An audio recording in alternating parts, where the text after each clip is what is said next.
নির্বাচন কমিশনের এই নির্দেশ, যেখানে স্বরাষ্ট্র সচিবকে অন্য রাজ্যের পর্যবেক্ষক হিসেবে প্রশিক্ষণ নেওয়ার নির্দেশ দেওয়া হয়েছে এবং সেই তালিকায় রয়েছেন হাওড়ার পুলিশ কমিশনারও। আর এই নিয়ে কথা বলবো এই মুহূর্তে অতনু হালদার আমাদের সঙ্গে নিউজ রুমে রয়েছেন। অতনু, নির্বাচন কমিশনের এই নির্দেশে তাহলে রাজ্য কমিশন সংঘাত কি আরো বাড়লো বলা যায়?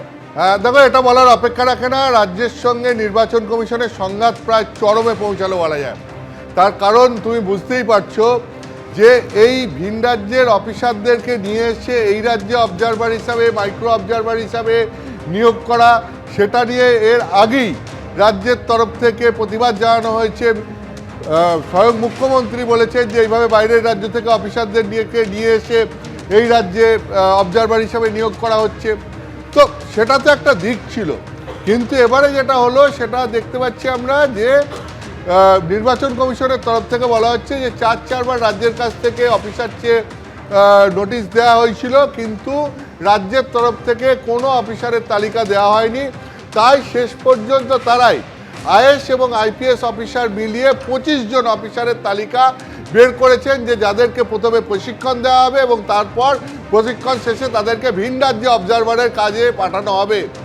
এর মধ্যে রাজ্যের স্বরাষ্ট্র সচিব জগদীশ প্রসাদ মীনা থেকে হাওড়া পুলিশ কমিশনারেটের কমিশনার প্রবীণ কুমার ত্রিপাঠী পর্যন্ত রয়েছেন।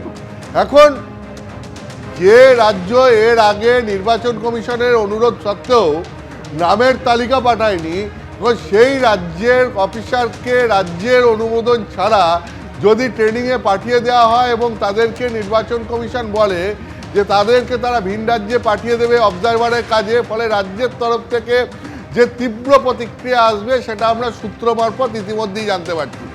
এবং বিশেষত চিফ সেক্রেটারি বা হোম সেক্রেটারির মতো পদ, যেটা রাজ্য পরিচালনার ক্ষেত্রে অত্যন্ত গুরুত্বপূর্ণ ভূমিকা নিয়ে থাকে, বা হাওড়ার মতো কমিশনারেটের সিপির মতো পদ, যেটা পুরো কমিশনারেটকে পরিচালনার কাজে, যাদের নেতৃত্ব দেওয়ার কাজে ব্যবহার করা হয়।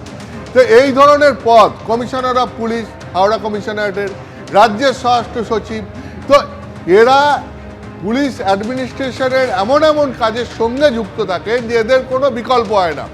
মানে এই ধরনের পদ থেকে যদি কাউকে তুলে নিয়ে ভিন রাজ্যে পাঠিয়ে দেওয়া হয়, তাহলে পরে তার কাজ সামলাবেন কে?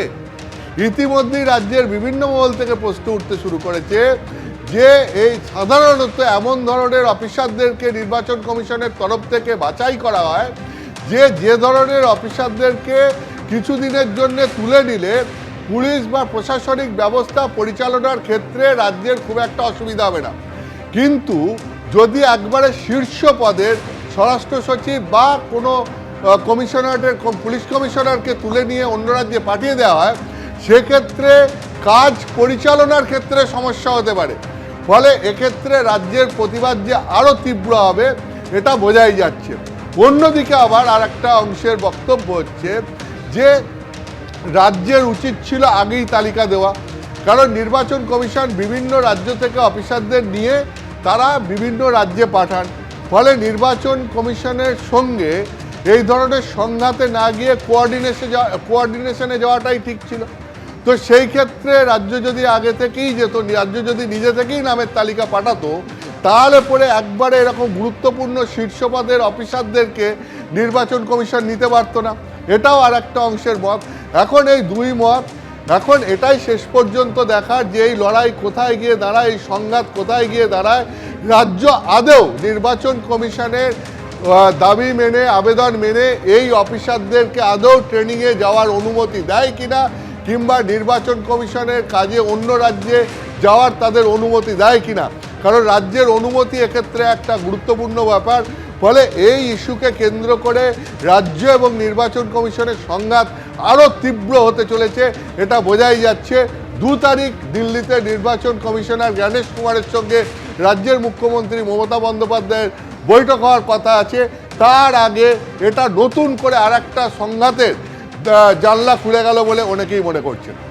ধন্যবাদ অতনু তোমাকে।